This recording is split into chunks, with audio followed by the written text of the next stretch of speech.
You know Winnie the Pooh. Everyone does. That silly old bear who loves honey, gets stuck in rabbit holes, and lives in the 100 Acre Wood with his friends Piglet, Eeyore, and Tigger. It's one of the most beloved children's stories ever written. Gentle, warm, innocent. A world where the biggest problem is running out of honey or losing your tail. But behind those charming stories was a real boy, Christopher Robin Milne, and his life was nothing like the magical adventures his father wrote about.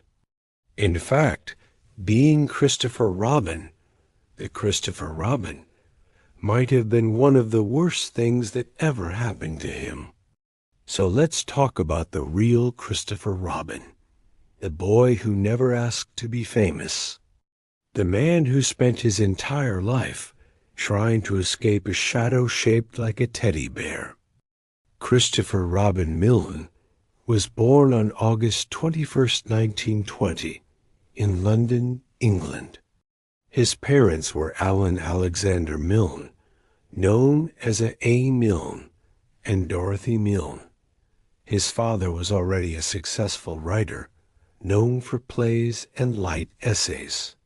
His mother came from money and had very specific ideas about how things should be done. From the very beginning, Christopher Robin wasn't just a child. He was a project. His parents called him Billy or Moon, nicknames that stuck around the house. But to the world, he would always be Christopher Robin, the golden-haired boy in the stories.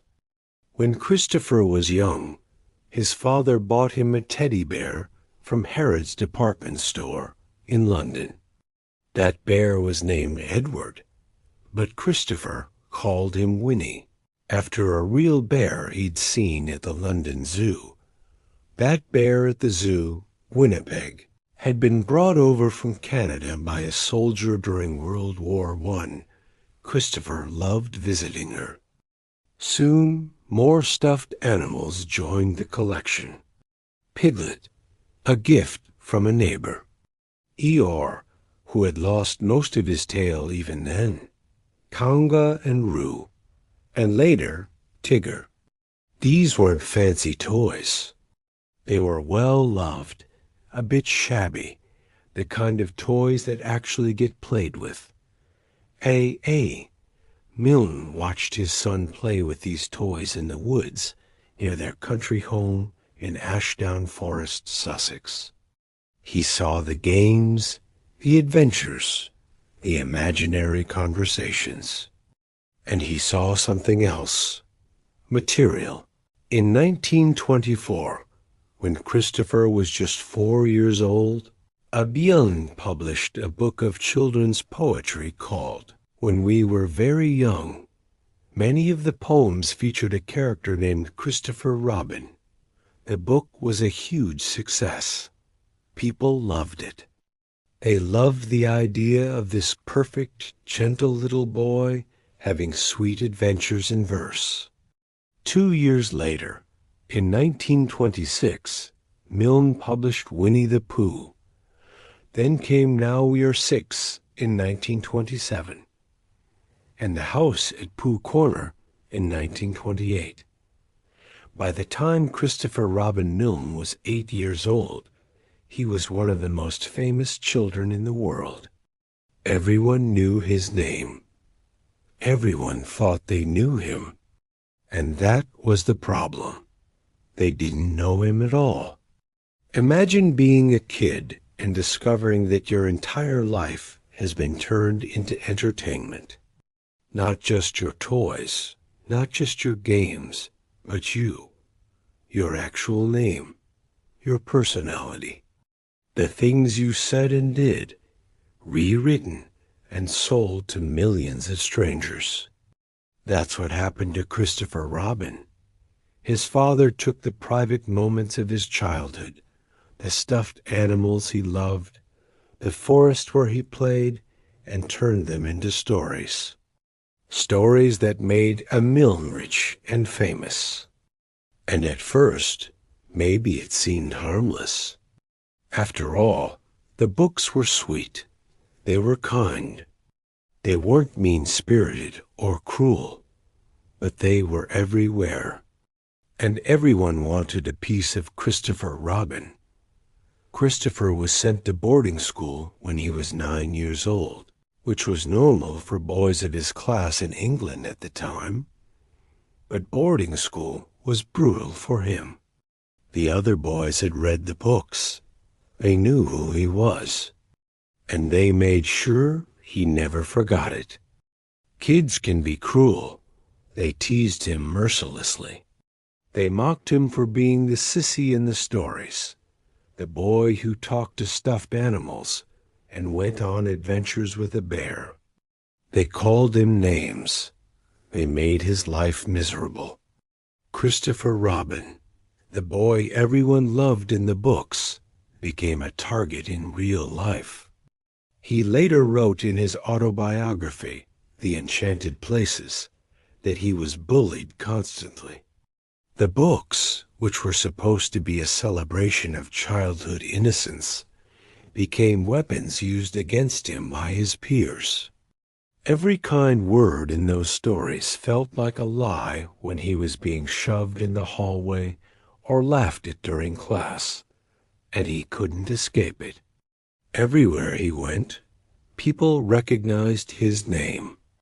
Teachers, strangers, everyone had an opinion about who he should be based on what they read. They expected him to be sweet, gentle, forever young. But he was just a kid trying to survive school. Worse, his father never asked permission. Not really. Milne wrote the books, made the money, basked in the fame. But Christopher paid the price. He was the one who had to live with the consequences of his father's success. Let's be clear about something. Milne loved his son. By most accounts, he was a caring, involved father. He spent time with Christopher, played with him, engaged with him in ways that many fathers of that era did not. But love doesn't erase harm. And what Milne did, intentionally or not, was deeply harmful. He took his son's private life and made it public. He used Christopher's name, his toys, his real experiences, and turned them into stories that would define the boy forever. And he did it without fully understanding, or perhaps caring, what that would mean for Christopher's future. The Pooh books made Milne incredibly wealthy. They made him one of the most celebrated children's authors in the world. He was invited to parties, honored by literary circles, praised by critics. The books were adapted into plays, merchandise, and eventually films. The money poured in, but Christopher didn't benefit from that success. Not emotionally, anyway. In later years, he would say that his father had filched his childhood and sold it. Those are strong words, but they came from a place of deep pain. Christopher felt exploited. He felt like his father had used him as material, mined his life for stories, and then walked away while Christopher was left to deal with the aftermath. The fame, the bullying, the constant association with a fictional version of himself, all of it fell on Christopher's shoulders. And the worst part? Milne stopped writing about Christopher Robin after 1928. He moved on to other projects, other interests, but the books remained. The character remained. And Christopher Robin, the real boy, was stuck. He later reflected that his father had climbed on his back and used him as a stepping stone to success. Once the stepping stone had served its purpose, it was left behind.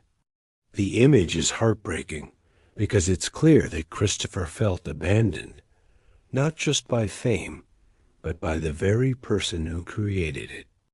If I.A. Milne was emotionally distant in some ways, Christopher's mother, Dorothy, was ice. Dorothy Milne, known as Daphne, was a cold, controlling woman who seemed more interested in the idea of having a child than in actually nurturing one. Christopher later described her as beautiful, elegant, and emotionally unreachable. She didn't raise him herself. That job fell to his nanny, Olive Brockwell, whom Christopher called New. New was warm, affectionate, and loving. She was the one who comforted him, played with him, and made him feel safe.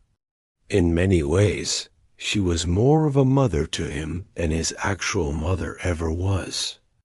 Daphne saw Christopher as an accessory, a charming addition to the family portrait, but not someone who required real emotional investment. When he cried, she was annoyed. When he needed attention, she was unavailable. She was more concerned with maintaining her social standing and her image than with the emotional well-being of her son. Christopher wrote in his memoirs that he never felt loved by his mother. That's a devastating thing for a child to carry. To grow up knowing that the person who is supposed to care for you unconditionally simply didn't. And then, when Christopher was 9, New was sent away. Daphne decided he was too old for a nanny. Just like that, the one person who had shown him consistent love and warmth was removed from his life. Christopher was heartbroken. He missed New terribly, but his mother didn't care. She moved on, and Christopher was left feeling even more alone. Christopher Robin Milne grew up. The sweet little boy in the stories became a teenager, and then a young man. He went to Cambridge University, studying English literature, trying to figure out who he was beyond the character his father had created. But then came World War II. Christopher enlisted in the British Army in 1941. He served as an officer, and like so many young men of his generation, he saw combat. The war was brutal, traumatic, and life-changing. It was also, in a strange way, freeing. In the military, he wasn't Christopher Robin from the storybooks. He was just another soldier. His fellow servicemen didn't care about Winnie the Pooh. They cared about survival.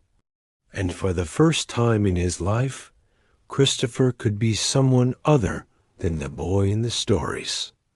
He later said that the war gave him a sense of purpose and identity that he'd never had before. It was horrifying, yes, but it was also real. It was his, not his father's. But the war also took a toll. Christopher, like many veterans, came back changed. He'd seen death, loss, and suffering. And when he returned to civilian life, he found himself even more disconnected from the world of Christopher Robin and Pooh Bear. How could anyone reconcile the horrors of war with the gentle innocence of the 100 Acre Wood? It was impossible. The two worlds couldn't coexist. After the war, Christopher Robin Milne tried to build a normal life. He wanted nothing to do with his father's legacy. He wanted to be his own person, far away from the shadow of Winnie the Pooh. In 1948, he married his cousin, Leslie de Sulincourt. Yes, his cousin. It was legal, though unusual, and it raised some eyebrows. But Christopher didn't care. He loved her, and she loved him. Leslie understood what he'd been through. She knew the weight he carried. Together, they moved to Devon, a rural area in southwest England, as far from London and fame as they could get. They opened a small bookshop called the Harbour Bookshop in the town of Dartmouth. It was quiet, peaceful, and most importantly, anonymous. For a while, it worked. Christopher ran the bookshop, chatted with customers, sold novels and poetry. He tried to live a simple, ordinary life. No interviews, no public appearances, no mention of Winnie the Pooh. But the past never stays buried. People found out who he was. Customers would come into the shop, recognize his name, and ask about the stories. Some meant well. They were fans, excited to meet the real Christopher Robin. But to Christopher, it felt like a violation. Every time someone brought up Pooh, it was a reminder that he would never truly escape. He later wrote that he resented being forever tied to something he had no control over. He didn't write the books. He didn't ask to be in them. But he was trapped by them nonetheless. In 1956, Christopher and Leslie had a daughter named Claire. She was born with severe cerebral palsy. Her disability meant she would need care and support for her entire life. Christopher loved his daughter deeply, but raising a disabled child in the 1950s and 1960s was incredibly difficult. There were few resources, little understanding, and a lot of social stigma. Many families hid their disabled children away, sent them to institutions, or simply didn't talk about them. But Christopher and Leslie refused to do that. They kept Claire at home, cared for her themselves, and loved her fiercely. It was exhausting, both physically and emotionally, but they never wavered. Sadly, Christopher's own parents, A. Milne and Daphne, showed little interest in Claire. They rarely visited. They didn't offer support. It was as if they couldn't accept that their granddaughter wasn't perfect, wasn't the kind of child they could show off. Christopher was devastated by their coldness. Here he was, struggling to raise a child with significant needs, and his parents couldn't be bothered to help or even show basic compassion. It confirmed everything he'd always suspected about them. They cared more about image than about real, messy, complicated love. This rejection deepened the rift between Christopher and his parents. He had already felt used and exploited by his father. Now he felt abandoned by both of them. Milne died in 1956, the same year Claire was born. He had lived a long, successful life, celebrated as one of the great children's authors. His books were beloved around the world. But his relationship with his son had deteriorated badly.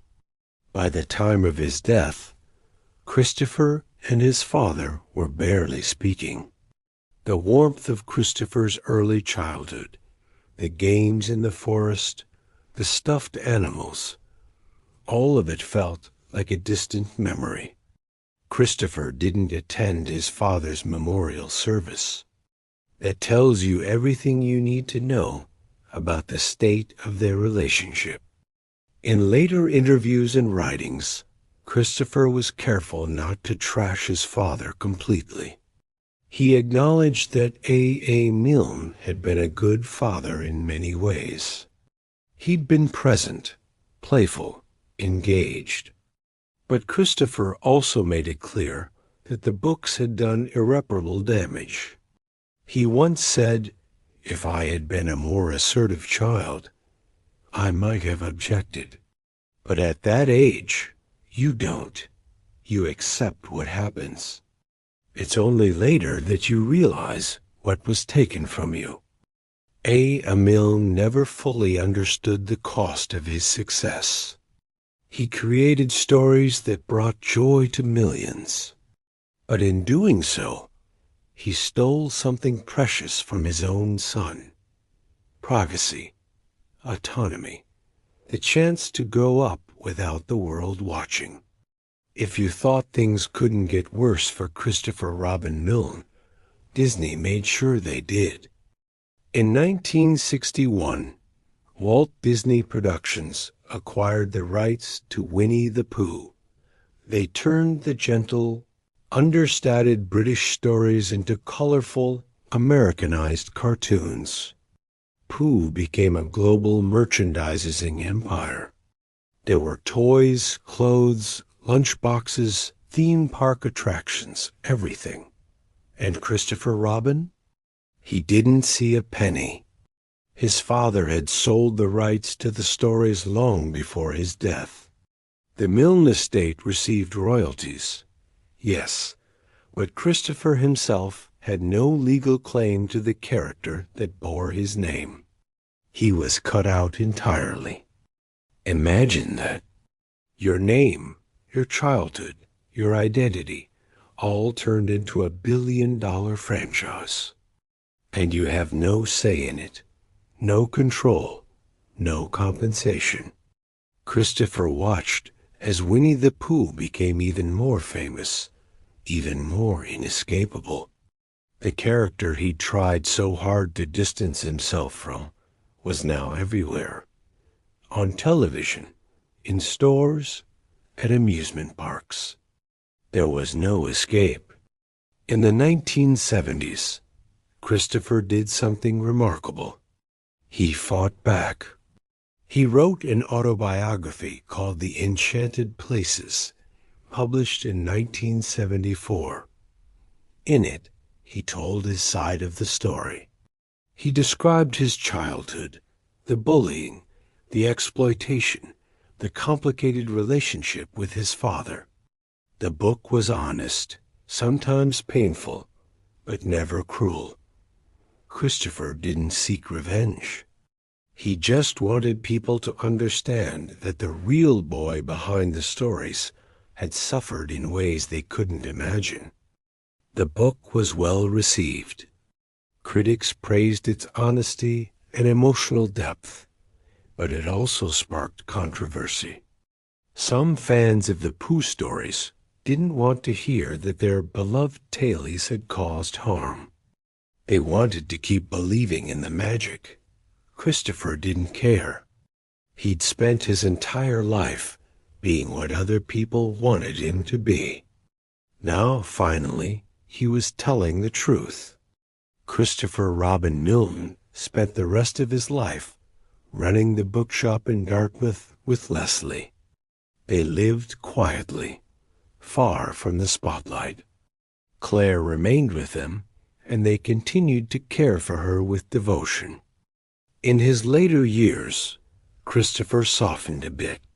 He never fully made peace with the Pooh legacy, but he stopped fighting it so hard. He gave a few interviews, appeared on television occasionally, and spoke about his experiences with more reflection and less bitterness. He wrote more books, including The Path Through the Trees and The Hollow on the Hill, both memoirs that explored his life beyond Pooh. He also wrote a book about running a small bookshop, which was gentle and thoughtful, full of observations about books, customers, and the quiet rhythms of life. But even in his gentlest moments, there was always a sadness underneath, a sense of loss. He had survived being Christopher Robin, but he'd never truly escaped him. Leslie, his wife and closest companion, died in 2012 after a long battle with illness. Christopher had passed away years earlier, in 1996, at the age of 75. He died of complications from myasthenia gravis, a chronic autoimmune disorder. His death was noted in newspapers around the world. The headlines all said the same thing. Christopher Robin, inspiration for Winnie the Pooh, dies. Even in death, he couldn't escape the label. So what do we take away from the story of Christopher Robin Milne? First, we learn that fame, especially childhood fame, can be deeply damaging. Christopher didn't choose to be famous. It was forced on him. And that fame followed him everywhere, shaping how people saw him, how they treated him, and how he saw himself. Second, we learn that even well-meaning parents can cause harm. A. Milne loved his son, but he also used him. He turned Christopher's private life into public entertainment without fully considering the consequences. Intent doesn't erase impact. Third, we learn that childhood trauma doesn't just disappear.